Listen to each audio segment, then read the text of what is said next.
Have you noticed something kinda weird happening in the markets lately?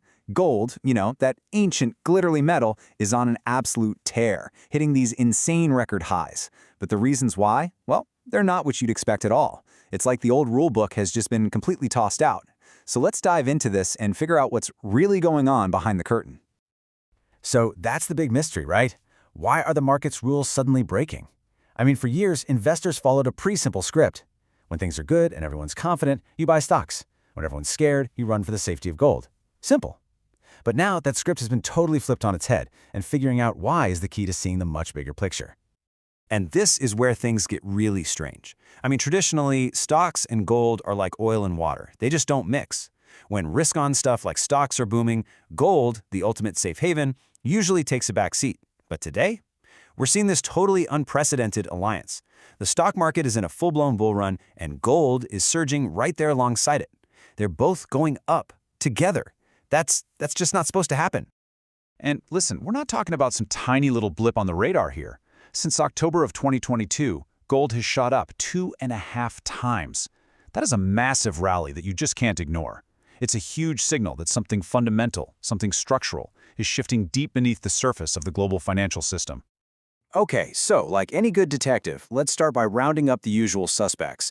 There are a few very plausible, very common theories floating around that everyone's using to explain gold's wild ride.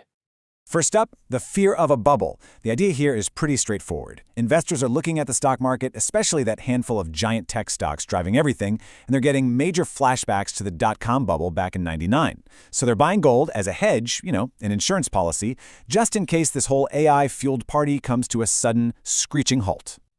Okay, theory number 2, good old inflation. This is gold's classic job, right? For literally centuries, whenever people get worried that their cash is losing its buying power, they pile into gold to protect their wealth. So maybe this rally is just a simple textbook hedge against rising prices. And then there's the third one, fear of dollar debasement. With all the chatter about high U.S. debt, huge deficits, and this whole trend of deglobalization, some people think that confidence in the U.S. dollar is starting to wobble. And in that kind of world, a hard, physical asset like gold starts to look incredibly attractive. Now, all of those sound pretty convincing, don't they? But here's where the story starts to crumble. The moment you dig just a little bit deeper and actually look at the data, these nice, neat explanations start to show some really serious cracks.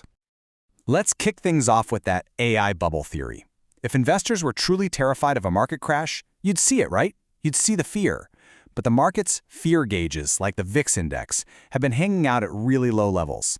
And on top of that, the economy is actually doing pretty well, with GDP growth chugging along at a solid 3%.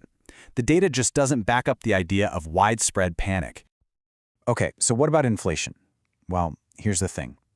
The best measures of what the market expects inflation to do in the near future, they've been remarkably stable. They're basically parked at around 3.2%, and they haven't been flashing any red warning lights. So, a panic-driven inflation hedge, it doesn't really fit the facts either. And the dollar debasement theory? This one's a little trickier, but the timing is just off. Yeah, it's true that central banks around the world have been slowly moving away from the dollar, but they've been doing that for the better part of a decade. It doesn't explain this explosive rally we've seen just in the last year or so. Plus, demand for U.S. dollar assets, like Treasury bonds, is still incredibly strong. So what it all boils down to is this. The usual arguments, the hedging theories, while they're maybe part of the story, they just fall short. They can't fully explain the timing, the sheer scale, or the raw power of this incredible rise in gold. We need to be looking for a different kind of answer. You see, this isn't about short-term fear. This is about a much deeper global shift. Think of it like a chess grandmaster, a Magnus Carlsen of the financial world, making a quiet, super strategic move that's setting up the board for the next 10 years. This isn't a panicked reaction. It's a calculated, long-term repositioning that most people aren't even paying attention to. So this grand strategy really has 3 key parts. First, as we mentioned, central banks are deliberately and strategically reducing how much they rely on the US dollar. Second, the game board itself is changing, with the rise of digital currencies and stablecoins. Think of them as new kinds of programmable money.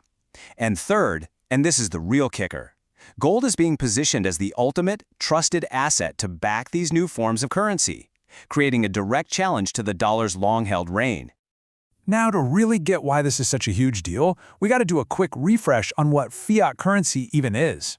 It's money, like the dollar or the euro, that's only backed by the promise and the good credit of the government that issued it. So a new digital currency that's explicitly backed by a hard, physical asset like gold, well, that represents a fundamental challenge to the entire system we've had for over 50 years. So if the game is changing, how do you position your pieces on the board? Let's talk about what this new reality actually means and how you can think about navigating this totally evolving landscape. This isn't about trying to time the market, it's about understanding the game. Look, the bedrock advice is always to stay invested and diversified, right? That never changes. But if we start thinking through this new strategic lens, a few key angles pop out. Real assets, things you can actually touch, like real estate and infrastructure, they become way more attractive in a world that's rethinking what money is even backed by. And within stocks, it's about looking for the companies enabling the shift, the ones providing the picks and shovels for this new gold rush. So in financials, you're looking at the companies building the new digital asset infrastructure. In energy, you're thinking about who's powering the massive data centers this all requires. So we're left with this final thought. This rally in gold, it isn't just about greed or fear. It's a signal. It's a sign that the pieces on the global financial chessboard are being rearranged for a whole new game. And the question we all need to start asking ourselves is, as the board is reset, what's the next winning move?